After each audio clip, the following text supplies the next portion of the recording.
અંકલેશ્વરના દીવા રોડ ઉપરથી શહેર એ ડિવિઝન પોલીસે સુરવાડી બ્રિજ ઉપરથી વાહન ચેકિંગ દરમિયાન ચોરીની બાઇક સાથે બે શખ્સોને ઝડપી પાડી કાયદેસરની કાર્યવાહી હાથ ધરી છે।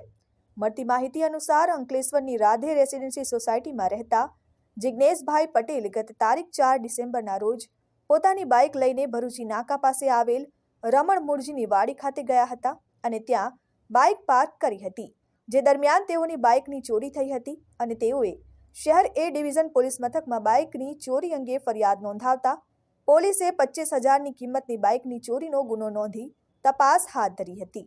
દરમિયાન શહેર એ ડિવિઝન પોલીસ સ્ટાફે સુરવાડી બ્રિજ ઉપર વાહન ચેકિંગ હાથ ધર્યું હતું। તે અરસામાં એક બાઇક ઉપર બે શખ્સો આવતા તેઓને રોકી તપાસ કરતા બાઇકની ચાવી ન હતી। પોલીસે પૂછપરછ કરતા તેઓ નવા બોરભાઠા બેટ ગામનો વિજેન્દ્ર જયંતિ પટેલ અને નવા બોરભાઠા ગામનો કલ્પેશ સના રાઠોડ હોવાનું જણાવ્યું હતું। બંને સઘન પૂછપરછ કરતા તેઓએ રમણ મૂળજીની વાડી ખાતેથી આ બાઇકની ચોરી કરી હોવાની કબૂલાત કરતા બંનેની બાઇક સાથે ધરપકડ કરી વધુ તપાસ હાથ ધરી છે। Dharmesh Patel, RN news, Ankleshwar.